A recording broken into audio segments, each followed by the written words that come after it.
Everyone in Cedar Ridge thought 9-year-old Marisol Kowalczyk was ruining the one thing her family could not afford to lose, the cornfield keeping their farm alive.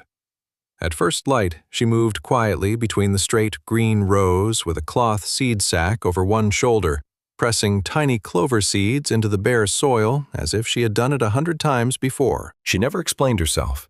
She never looked toward the gravel road, even when the first pickup slowed, then a second, then a third. By noon, the story had traveled farther than Marisol had walked. Neighbors whispered that the girl was planting weeds in good cropland. Some shook their heads, others laughed. Bartholomew Reyes, who had spent 30 years farming the section south of the Kowalczyk place, was the most certain of all. To him there was no mystery, only a child making a costly mistake while her grandmother stood by and let it happen. Yet Marisol never argued. With Biscuit, her brown and white mutt with one crooked ear padding faithfully behind her, she kept moving, row by row, dropping seed, covering it with her palm, and continuing on. What no one understood was that Marisol was not guessing. She was following something she had found, something hidden long before any of those trucks slowed beside the road.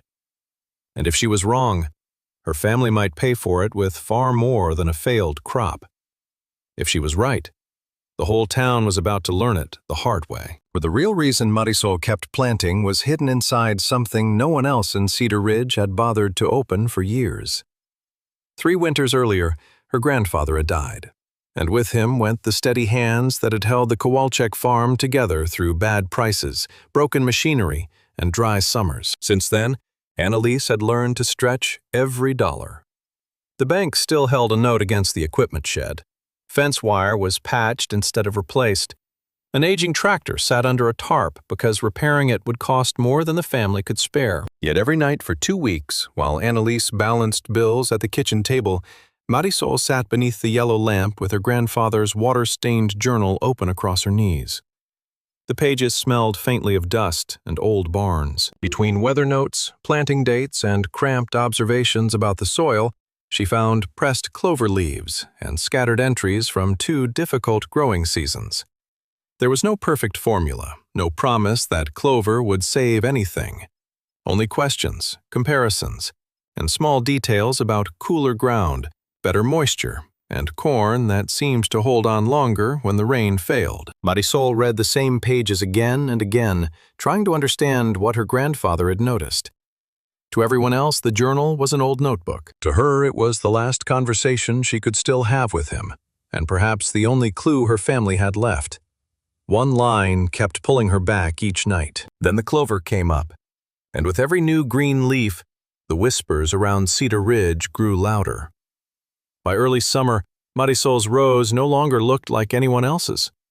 Where neighboring fields showed clean strips of bare soil beneath the corn, hers were threaded with a low carpet of clover that made the ground look untidy, almost neglected. At the feed store, Bartholomew Reyes shook his head and explained why. Clover needed water, too. In a dry spell, he said, every extra root beneath that corn could become competition, pulling moisture from the same ground the crop depended on. Most farmers agreed, and Marisol had to admit his warning made sense. That was what unsettled her. She had expected ridicule, she had not expected doubt. Still, she said nothing. Each evening, she walked the field with Biscuit beside her, checking where the clover spread thickest, where the corn stood strongest, and where the soil stayed softer beneath the shade. Her grandfather's journal offered no guarantee, only clues.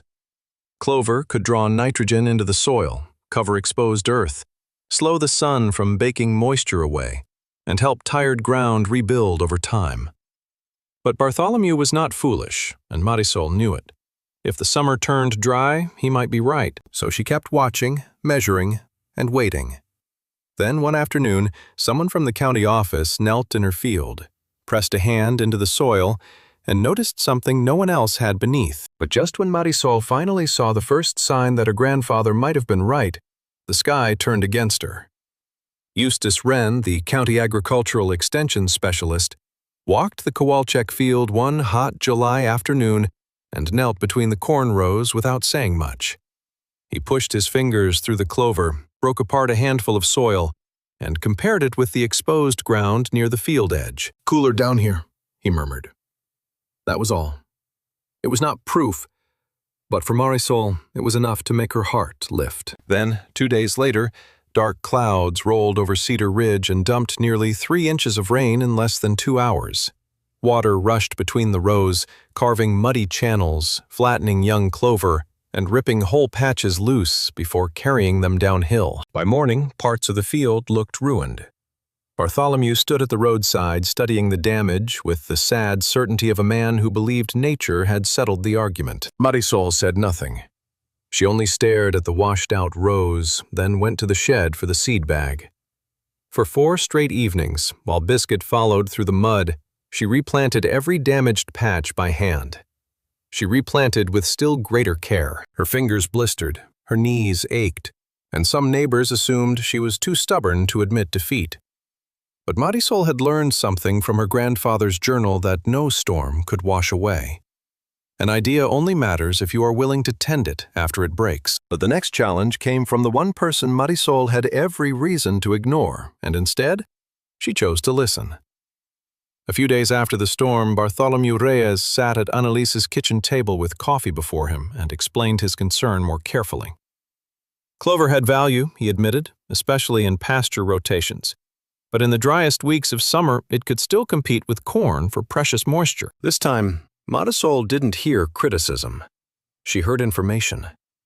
The next morning, she walked the rows with Biscuit and thinned the clover around the strongest stalks, giving the corn more room while keeping enough ground covered to protect the soil.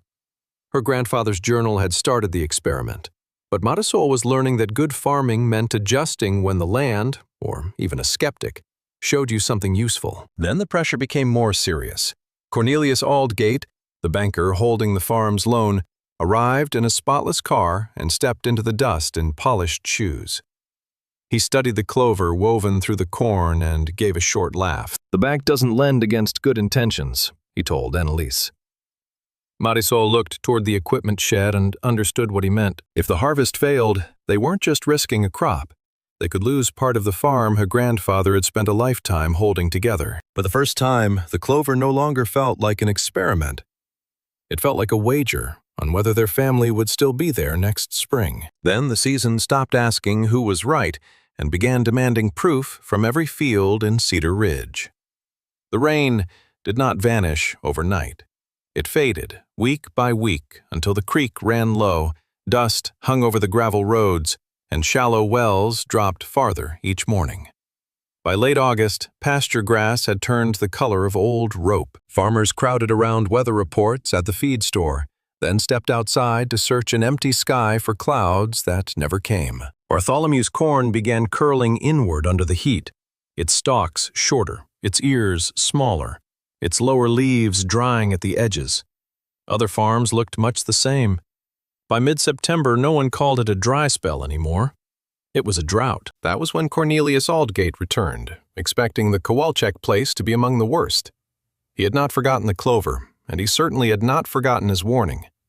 But when his car reached the east field, he slowed. The corn there was stressed too. Some ears were undersized, some leaves browned at the tips, but the rows still stood taller and greener than many he had passed that morning. Beneath them, the clover formed a living cover over soil that was cooler, softer, and slower to surrender its last moisture to the sun. It had not created water. It had not performed a miracle. It had simply helped the ground hold on a little longer. For weeks, the town had argued about whether Marisol was making a mistake. Now the cracked fields, shrinking creek, and stubborn green beneath her corn were beginning to answer for her. Marisol stood at the field edge with Biscuit beside her, saying nothing as Aldgate stepped from his car. For the first time all summer, the banker did not laugh. He bent, touched the soil, and looked up at her. When harvest finally came, Cedar Ridge no longer needed opinions. The numbers were ready to speak. The Kowalczyk farm had suffered like everyone else, but not nearly as badly.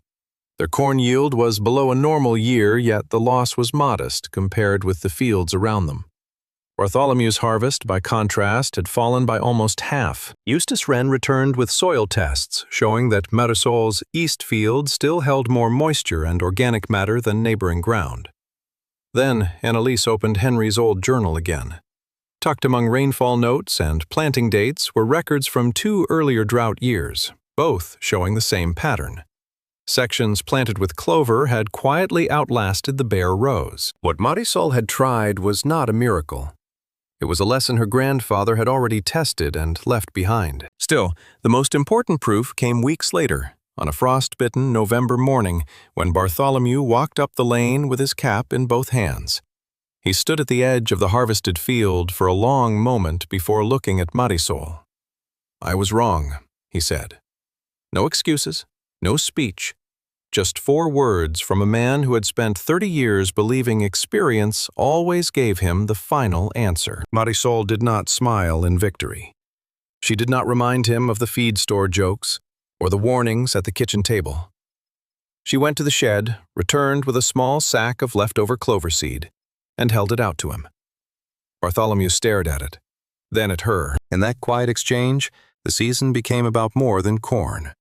It became about having the humility to change your mind and the grace to help the person who once doubted you. The soil itself had given the town its answer, but what happened after the drought mattered even more, because Marisol's quiet experiment did not stay on one farm. The following spring, 3 neighboring growers planted clover between rows. A year later, more fields across the township carried the same green cover. Even Cornelius Aldgate began favoring loan plans that included cover crops and soil conservation. At the feed store, old Mr. Halloran said what everyone learned too late. Marisol never wasted time trying to win an argument. She kept fixing what failed and let that field speak for her. Years passed. Marisol grew up, managed fields of her own, and kept her grandfather's weathered journal on a shelf above the kitchen table. When her children asked about the pressed clover leaves inside, she never said she had been smarter than the farmers who doubted her. She told them that good land rewards patience, observation, and the courage to test what others have forgotten. Sometimes progress is not about inventing something new. Sometimes it means recovering wisdom that time nearly erased. If stories like this remind you why farming is more than a job, subscribe to Solace Farm Stories and tell us in the comments, what lesson from a past generation would you never want to lose?